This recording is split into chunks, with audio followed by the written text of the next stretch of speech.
Welcome to Athens, Greece, and the LEC Summer Finals. After an epic journey, we have arrived at the birthplace of the Olympics, where Schalke, Fnatic, and G2 esports will fight for the LEC title. And they're not alone. As you can see, thousands of fans have gathered here to watch the best League of Legends Europe and possibly the world has to offer. Hello everyone, I'm Shox, joined here by a star-filled lineup in ready check. Deficio and Frost. What up, Deficio? I'm actually very happy this is the desk because we just got to do Fnatic G2 last week and that was absolutely insane. I won another 5 games.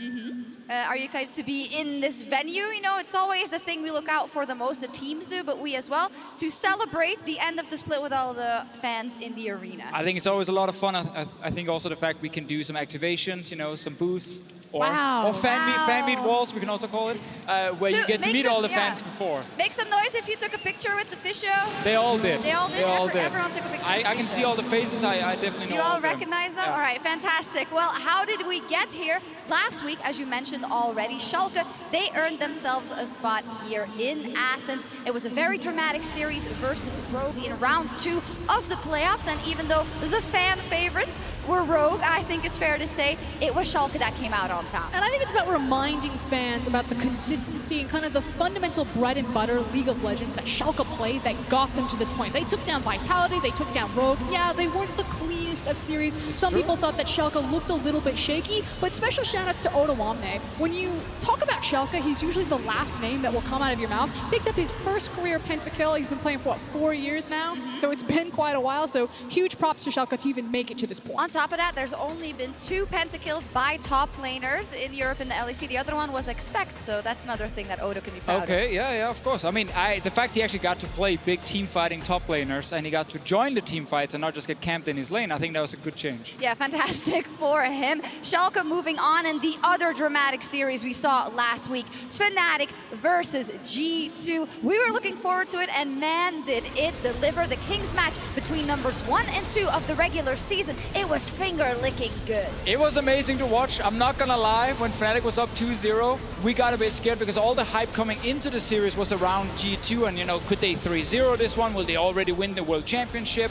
But the fact that Fnatic actually showed up with these like global comps in the start, shut down G2 hard and almost won game 3, that's what made the series so epic to me. And it's now kind of about the 2 different lenses that you look at through that series. Did we see Fnatic break? Did G2 kind of put them in the mental dumpster, if you will? Are Schalke now looking at kind of the weakest form of Fnatic? Or, on the other side, did you just see Fnatic take the best team in the world to 5 games and Schalke are nothing more but a speed bump on their way to the finals for a rematch against G2? And that is the absolute beauty of today, because both of these teams have worked so hard to get to this stage, and there's so much at stake, as well as all the mental ability that goes into it. And will Fnatic be able to bounce back? And Schalke also have in the back of their heads, is this our best chance still to beat Fnatic and to make it to Worlds or possibly hoist a trophy? And when you're playing in an arena like this, that all gets amplified once you sit down on stage. Yeah, I mean, we can definitely look at some of Fnatic players and say they've been here before. You know, Regulus has played in all the big arenas around the world. He's been in some of the biggest games you can possibly be in. So I'm not scared of someone like him. But there are some younger players, right? You know, like Nemesis still in the mid lane, Abadagi on the side of Schalke, still kind of unproven on the big stage.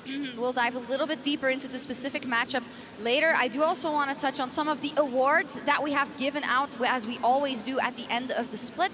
One of them for a man who will be very stressed tomorrow.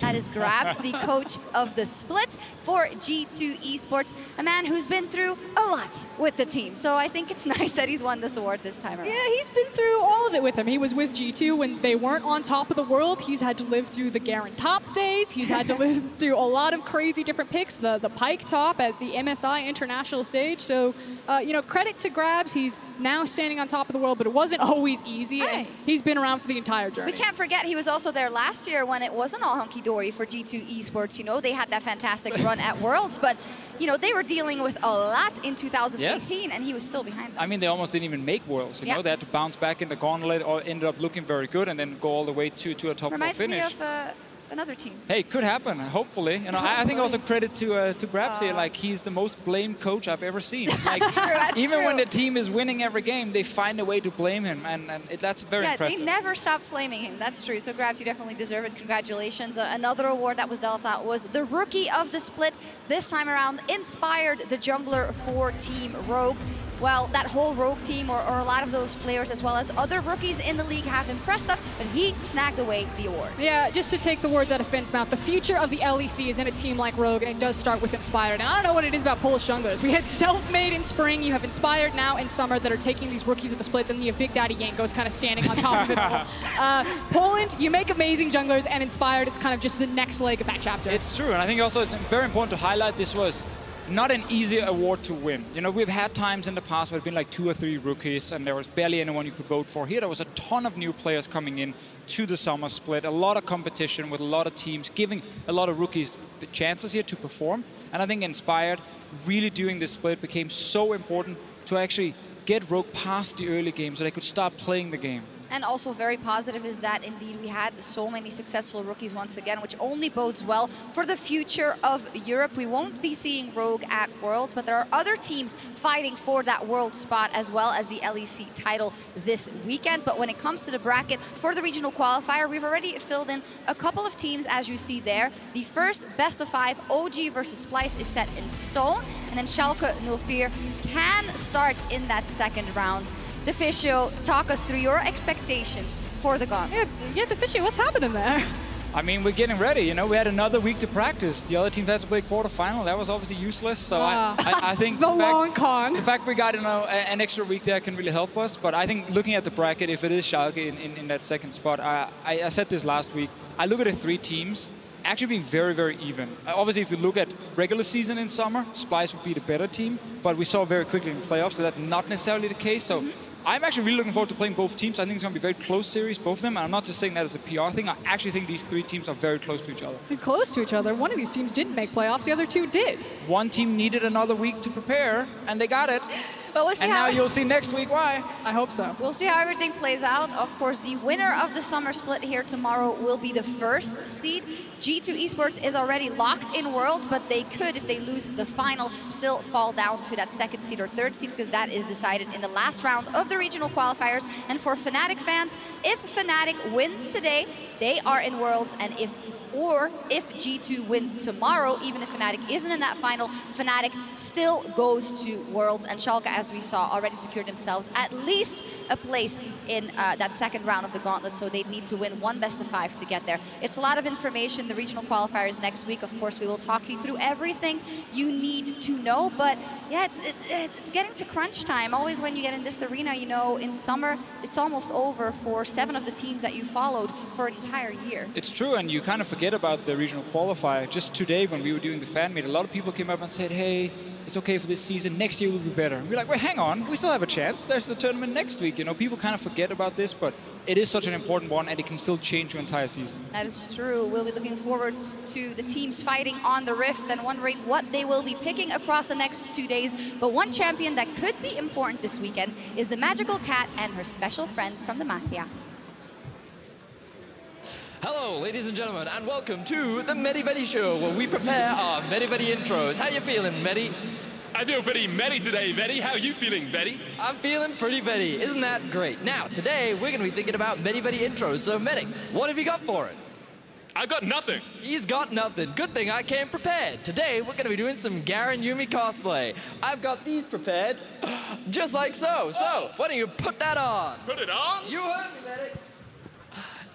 How do you feel? It feels weird. I'm sure it does. Now, we're going to go get ready for our Medi intro. In the meantime, we're going to hand it over to Ender. Ender, how you feeling, buddy? Ender! Just give me this. Yep. Well then, now that we got that out of the way, I figured let's actually break down Garen and Yuumi because it's been picking up a lot of popularity here in the LEC, and we're probably going to see it picked or at least banned here this weekend. Garen and Yuumi fit each other super well in terms of just enabling each other. Yuumi lets Garen access his targets, which for a relatively low mobility juggernaut is certainly a weakness of him, and Garen is a big tanky death ball that can get Yuumi into range so she can layer down poke in the mid to late game. So let's talk about early laning phase and how to make that work. Basically, with Garen, you're going to want to pick up Relic Shield, and Yuumi should go for Spell Thief's Edge. And the way this works is you basically funnel a ton of gold into Yuumi because she's actually the carry. Through the Relic Shield gold that Garen is going to be sharing with her, as well as the Spell Thief's procs that she's just going to be making bank on off of her poke in lane, she is going to be one rich kitty, which makes her do much more damage than a traditional Yuumi pick would if she were next to, say, a traditional marksman inside of lane. Now, Garen has some useful things in his kit that help him out as a melee carry inside the laning phase, namely his passive, which gets him a lot of sustain and healing when outside of combat. So Garen players, don't be pressured to get every single last hit, but when you do walk up to get that last hit and you take a little bit of damage, don't feel too bad about backing away and sustaining on up. But one thing you have to look out for inside the laning phase is strong all-in picks, like the Volibear and the Poppy we've seen already here in Europe, as well as early jungle attention. If you take these type of picks, if you try to focus down the Garen Yuumi lane, you can shut it down before it even has a chance to get off the ground. But speaking of getting off the ground, let's assume that you don't get super shut down in the early game. Garen and Yuumi are almost untouchable in the mid game, primarily because they just take control over the map so easily. With 2 support items, you have double the amount of wards that a traditional team would be able to have, which means you can walk into the enemy jungle, which with a super tanky Garen becomes very, very easy. Put down deep vision, and then go forward and allow Yuumi to do all the damage she needs to win out in these fights and to siege down towers. That's where Yuumi can be especially deadly with her Q poke. Just make sure that you avoid an all-in, because when you're playing this type of a composition, you want to make sure that Yuumi has time to layer down the poke and make it absolutely miserable to play against. I'm super excited to see our 2 teams face off today with these types of champions, because Fnatic is a team we know will play the Garen and Yuumi, and Schalke is a team that loves to team fight into it. I think it'll set us up for a very good matchup, and hopefully we get to see it on the Rift today. Thank you very much, Ender, for breaking it down. A pick we've seen, or 2 picks rather, that we've seen here in Europe a couple of times, and G2 Esports definitely suffered at the hands of a Garen Yuumi when they played Fnatic just last week. Was it Garen Yuumi or was it Mordekaiser that they really suffered at the hands of? I'm going to leave it up to everyone to make the decision for themselves. Quite interesting. One of the slogans here that is plastered around the arena is break the meta, and I think that does work very well for EU. We have been known, I think in the past, but especially this year with G2 and some of the other teams as well, to not be afraid to be creative when it comes to that pick and ban. I mean, 100%. I even think like Twisted Fate, that was such a big pick for Fnatic. When it came out as like this AD Twisted Fate, it wasn't something you really thought about before. The fact that Garen is viable if you pick Yuumi is kind of crazy, but yeah, just ban Yuumi. and Yuumi also just makes other picks like the Corki and the Aatrox is powerful. But kind of speaking to your point about break the meta, as kind of like the newest person to the LEC, I have definitely always looked at Europe as a region as a hyper-creative region. Back all the way to like the lane swaps and how this region was executing on them. And I think it's just kind of the final form of Europe to see this iteration of G2, Fnatic, and also Schalke, and then have that creativity where finally a European team is on top of the world. And of course it would be like this. It would be no other way than Europe playing their style. Well, hopefully we'll see a lot of crazy things this weekend, but our eyes are also set on the bot lane as Reckless, Upset, and Perks look to take their careers to new heights. That's right, Sharks, because if you want to win in Europe, it's no longer enough to just have an EU mid, man. Now what you need is a world-class bot laner. And the charge has been led by the former benchmark in Reckless. The frontman for Fnatic has defined what a bot laner is supposed to look like for generations, from when he started playing and has been winning. Reckless has picked up 4 LEC titles, 3 split MVPs. He made the World Semifinals in 2015 and the World Championship Final in 2018. Many players have come for his throne, and all of them have failed until this year. Upset is staring down the barrel of Reckless and will be taking on Fnatic and Reckless later today. Upset managed to make a pro final in his first year, in the summer of 2018. And Upset has been a reliable, consistent bot laner to be feared by everybody that faces him. While his youth is holding him back for now, Upset will be able to get potential revenge against Reckless and set his sights on the true king of Europe. The true king of the bot lane in Perks. Perks has only been an AD carry or a bot laner for 1 year, and he has already accomplished more than most will in their entire lives. He managed to win the spring split, win the mid-season invitational, managed to get all-pro ADC in the summer split, and Perkz is already in the final, waiting to shut down whoever challenges him. Right now, EU has bot laners to rival the strength of their mid laners. And we'll find out this weekend who will claim the title of Summer Split Champion. Fantastic breakdown there of the strong bot laners we have, but also just eye-opening as to how much is on the line and how many icons are actually playing on the Rift this weekend. So much history of EU converging into Athens, and also when you look at the current meta, bot lane is just so incredibly important to win games. I love that word that you use, icon, because Perkz is right now on the cusp of being the most decorated player in Europe. And Reckless is like the guy who has an opportunity to go through him, kind of the godfather of ADCs for Europe itself. So just these two titans and the fact that Upset could also carve out his career and move from being just kind of this superstar ADC into an actual legend this weekend. Yeah, so much to look out for this weekend, but we have to zero in on what we have on stage today. Fnatic, they look to earn a rematch against G2, while Schalke have their eyes set on another summer final. That best of 5 between Schalke 04 and Fnatic is coming up first here in the arena. And let's talk about both teams and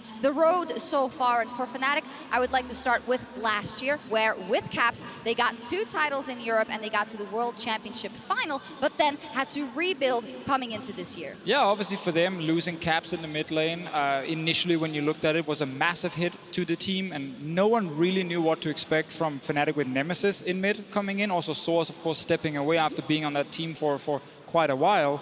I think in spring we saw the slow start. You know, they didn't come out swinging and were instantly one of the best teams in Europe. I think they had to kind of fight their way back towards the top, which was very important for them, because you've got to learn also how to lose sometimes, and you've got to learn that there are a lot of things you have to fix if you lose someone like Caps. I mean, that's the big thing. It's kind of begging the question of, is 2019 Fnatic just as good as 2018 Fnatic that went to a World's Finals? And when you lose someone like Caps and Soaz, you know, maybe we saw a glimpse of that in their best of 5 across from G2. Certainly Fnatic seems to believe it, otherwise they wouldn't put their pride and their faith in these types of guys. And that's why we need to talk about that best of 5 and pose the question, how much will that have an impact on their mental stability and their mental fortitude coming into this best of 5, getting reverse swept, and not just reverse swept. When you are so damn close to making your way to the final, we saw that it weighed heavy on the heads of these players. Will they be able to recover? I mean, here's the reality. You get kind of one shot like that. And if Fnatic believe that that was their one shot to take down G2, then that can be devastating, because you think, we can't do it. Or it's the other side of the lens. Fnatic believe,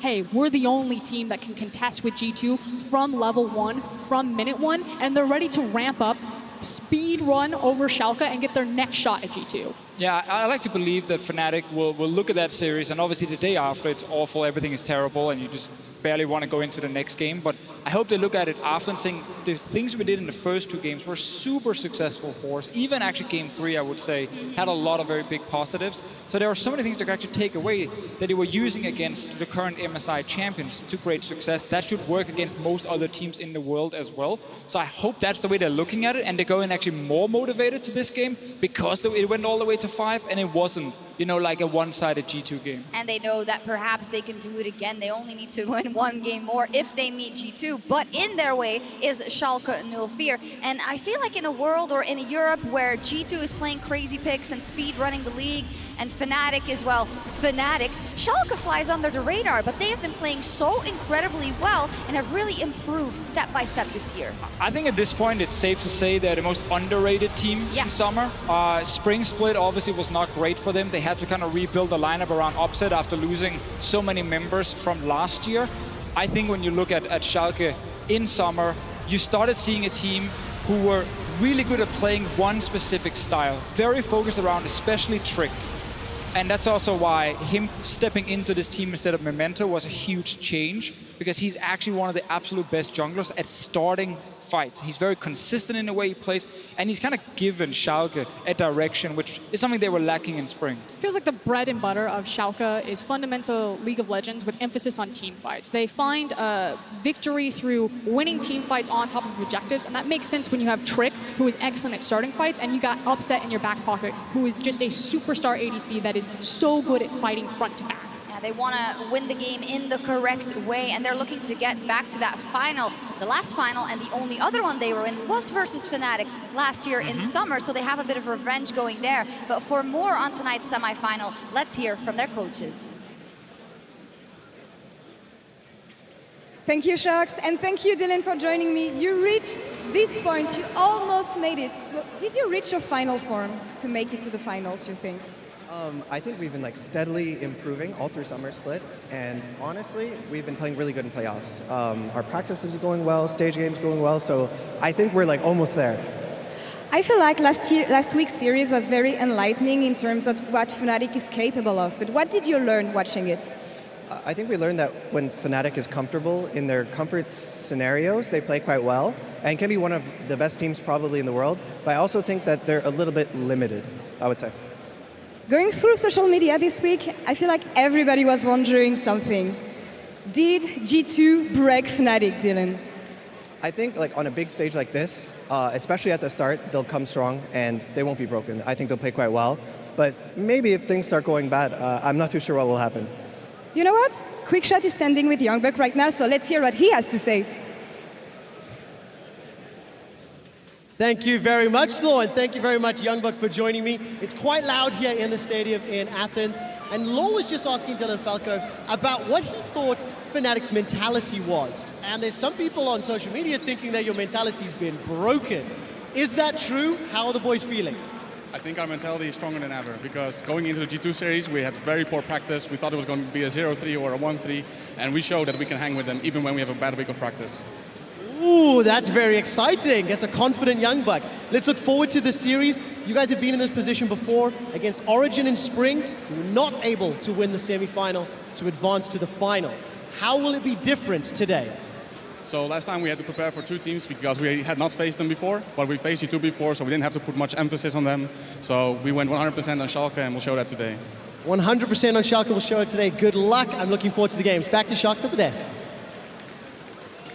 Thank you very much. A lot of tape to watch for Schalke 04, and we have also seen a lot of Schalke 04, and we touched on it already, their playstyle and their bread and butter. It is all in those team fights and playing those games out in that manner. And again, you're looking at things like team fighting tools. You want consistent hard CC. You're looking at scaling junglers. Things like the Sejuani are bread and butter for Schalke. You set that big, meaty tank line in front of you, and you just let Upset walk through teams. And the reason they can play this style and play it so well is because they have two players in Trick and Ignore who are never afraid to start fights as long as they're on engaged champions. So you have this consistency in engaging, and then you have Upset, who's obviously one of the star AD carries when it comes to team fighting, and Odo Amne, who is one of the most experienced top laners and who plays a lot of these scaling team fighting top laners that goes in like Rumble, like Kennen, big AoE mages. And when you combine these things with players plus the picks they have, it sets up this simple play style, but it's actually very effective as long as teams want to fight against you. But how does that Schalke plan get distorted when they go up versus a Fnatic who is so incredibly good in the early game? We saw it last week versus G2 esports. In 3 out of the 5 of G2's worst early game differences this entire split were those first 3 games versus Fnatic. They know how to play in those first 15 minutes and destroy you. Yeah, I know that G2 hold the record for the biggest gold lead at 15 minutes, but I'm going to say that Fnatic are the best early game team in the LEC. Again, from minute 1, from level 1, they hit you, and they hit you so hard, and it starts with Broxa.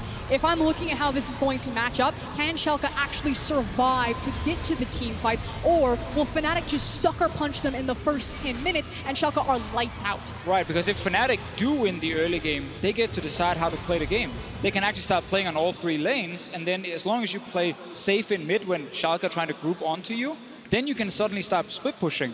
And if you're playing strong teamfight comps and you want to go 5-man together, you hate when the enemy team are pushing your sides because you can't go stop them properly and you just start losing more and more. So I think Fnatic winning early game suddenly opens up for them to decide this doesn't have to be a teamfight series. We can play the entire map. Is it safe to say that Fnatic can play the way they want to play and have played, but Schalke is going to have to change something coming into this if they want to have a chance for us? I mean, I feel that Fnatic are definitely the more versatile team and how different ways they can attack you on the map. And I agree with really Deficio, this idea of kind of side lane, whole map pressure versus grouped 5v5 pressure. That said, if Fnatic want to, like Schalke looks like 2018 Fnatic. We don't know that you just put Reckless on a traditional ADC like the Kai'Sa, you group up as 5 and you say, okay mate, let's go. Like I invented this style and I'm going to perfect it. Talk to me about the jungle matchup then, because they are two very important players in any team, but I think especially so for Fnatic and for Schalke with Broxah and Trick. Yeah, I think Brox's biggest strength right now is obviously early game when he has easy lanes to play around. Like kind of a plan is set up from the start. We want you to gank top but then go bot side. We have good CC set up for you. He's very mechanically gifted and he can execute all these different kind of skirmishes. I think Trick doesn't rely as much on early game ganking. He's more just a complete, like, more consistent package when it comes to playing the game, especially also in chaotic situations where the team relies on him to make a big play. Yeah, we'll see how they play. These are some of the champions that will be very important in this series. And we also want to know from you at home, who makes it to the LEC Summer Final? You can spam in chat S04 or FNC, or if you're in the arena, grab your phone and then go vote in chat. So then you can also see. So we'll track those results. And with that, I'd also love to know from my panel how both of these teams make it to the final. If I'm betting on Schalke No Fear, how are they doing it? So there's two things. I want to talk about firepower in the bottom, and I want to talk about team fight tools. You need to be able to win bot lane, not only because it's important for Upset and Ignar. They are actually the one lane that Schalke do try to kill people in pre-level 6, even though a lot of the action for Schalke does start the mid lane and then rotate into the bottom. But it's also about putting Hilly and Reckless down, specifically Hilly. And then once you survive the lane phase, you need to have those team fight tools like the hard CC, like the big Sejuani and the Skarn ultimates to play that style that Schalke are so consistent at. Yeah, I mean, 100% agree. I think also that's why when you look at Fnatic side, bot lane is directly where you want to go, because for me, it's not about Fnatic winning 2v2 laning phase, but I need Reckless and Hylissang to just generally outperform the two guys they're facing. Reckless in late game team fights, we're gonna see it, it's gonna happen, him versus Upset. I think Reckless right there, if he has the edge, big for Fnatic. And then I think Hylissang, while he is not as consistent in my mind as Ignar, I think he can make even more happen on the map, and he's so crucial for Fnatic when it comes to forcing plays in the early game. So much focus on that bottom lane, so let's take a look at our predictions as we are so close to the very first picks and bans of our showdown in Athens. Schalke No Fear versus Fnatic. I voted for Fnatic with a 3-1. I have a lot of faith in that. The mistakes they made in the G2 series will not overpower the strength that they've shown in the early game, and I really don't think Schalke can match them. You think Fnatic's broken?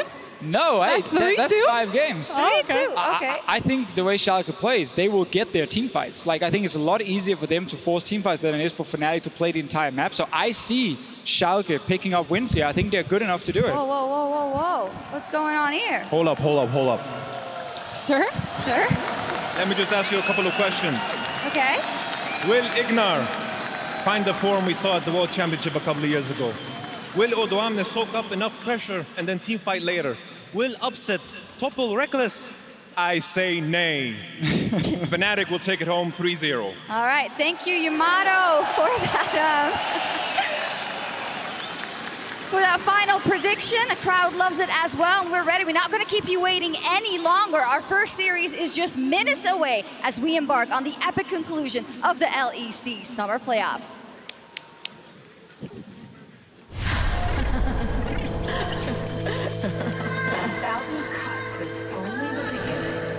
Death is a mercy, and I have enough mercy to go around. Spider already taken down Ignar, and now the fight really erupts. Finn's gonna go into the GA, and Waller's joined the fray. Upset trying to get away. Schalke find the flank, they find the fight, and they find the ace in the end.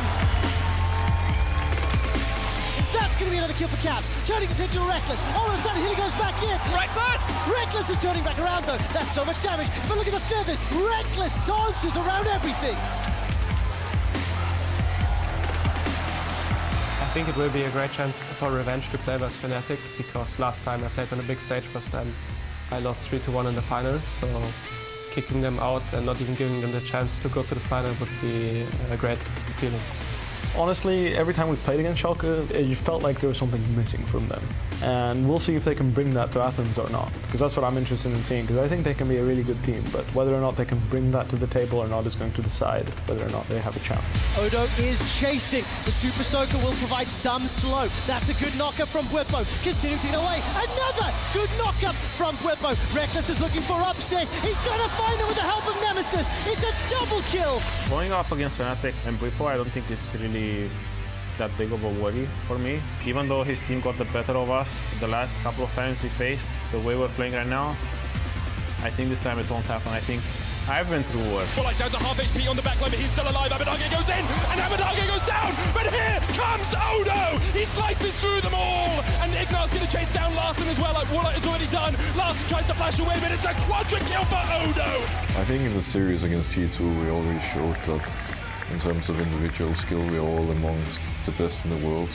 When we can match G2 as well and take them to 5 games, we can definitely also win against Schalke. Well, there's the Ghost Water dive, but you can't catch the Ragnarok.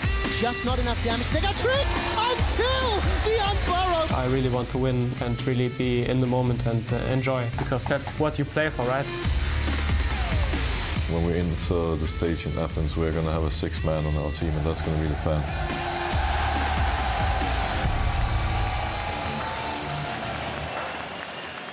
Kalispera Atina!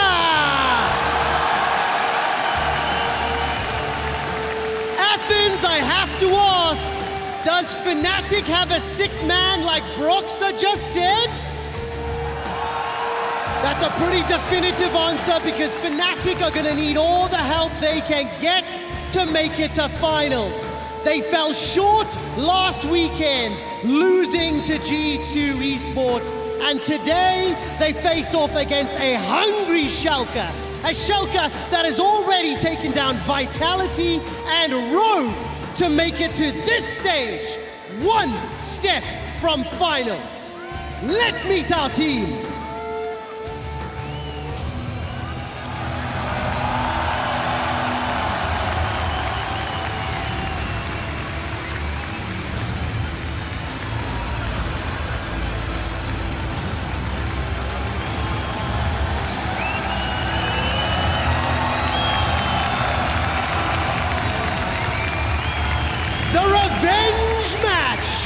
From Summer Split Finals in 2018. Fnatic versus Schalke.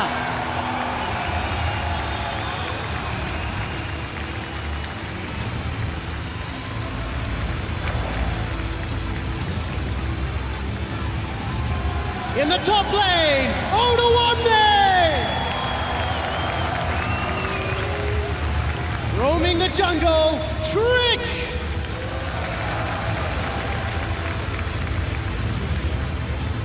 In the mid lane, Abadage! In the bot lane, Upsets!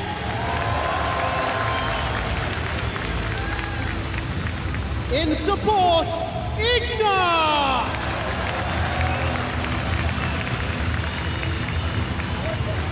And coach for Schalke 04, Dylan Falco!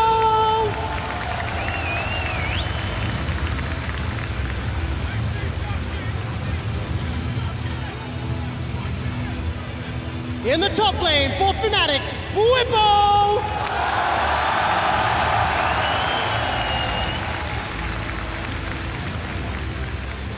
Ganking from the jungle, Broxa! In the mid lane, Nemesis!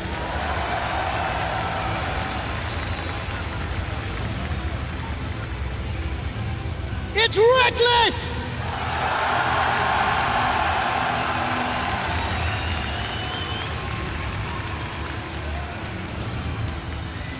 Supporting for Fnatic, Hillisard!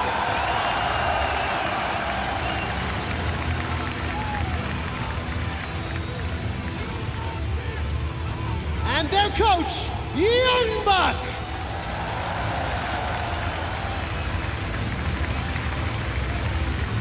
Athens, I present to you your semi-finalists, Schalke versus Fnatic.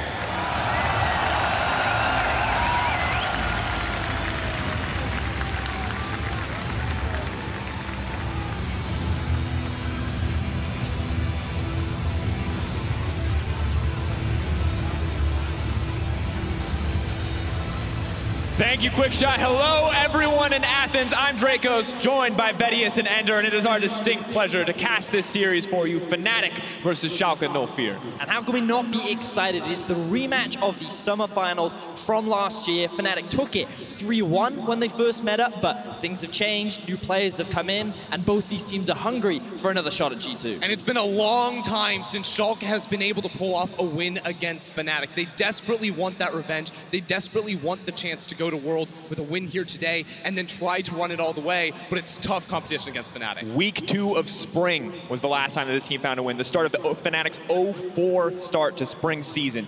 Definitely catastrophic, but look how they've turned it around and how Schalke have turned it around too. From not making playoffs to now contesting top 3 in the LEC. All eyes are on this team to see if they can rise up or Fnatic will just smack them right back down. And once again, it comes down to the summer split jungle buff that Schalke seemed to have over the last 2 years. With the introduction of Trick at the beginning of this split, he seems to have made wonders for the success of this team, and he's going to be one of the players that we look at throughout this series. Trick versus Broxah, the early game advantage. Which team is going to be able to get it? Which jungler is going to be setting it up? It puts us in such an interesting position where two teams have two very distinct styles. With Trick leading the charge on Schalke's side, it's all about the team fight, about forcing the perfect engages for this squad. Whereas on the side of Fnatic, it is Broxah leading the charge in the early game, getting this team a lead that was almost good enough to take down G2. But of course, after looking at the holes in Fnatic that we may have seen in that G2 series, a lot of people are wondering, do they just pull out the same strategy that G2 did? Ban away things like the Twisted Fate, limit Fnatic's global map mobility, or does a different strategy get shown here today? Well, that's what we're wondering, right? There are some expectations in terms of the draft. We think that Sejuani is going to be something that highly prioritized from the side of Schalke. One of the big question marks for us is, do Schalke play Yuumi? Are they going to be forced to ban it every game just like G2 were against Fnatic? Because we know you can't afford to give that to the likes of Fnatic. Yeah, and do Fnatic even need to fit the same mold that they played like against G2? Because we saw when they played against Splice in Week 9, they were more than happy to take the scaling option, to go for the team fights, to match a team like Schalke in these late game moments. So Fnatic do have options if they don't want to run back what worked for them against G2. And frankly, I don't want to see Yuumi. I know Hylissang's great at it. If they get Garen Yuumi, they should pick it. I understand it's incredibly powerful. I want to see playmakers. I want to see Ignar on a hook champion. I want to see Hylissang on a hook champion. Because when I think of defining playmakers, it's 3 names. It is Mickey, it is Ignar, it is Hylissang. And we are moments away now. Pick and ban for game 1 getting started here. What will they select? Well, we're going to find out, Athens. Let's get into it. So many special picks for these two teams. On the side of Schalke, it's the Sejuani for Trick, been so pivotal in so many of their games. Lucian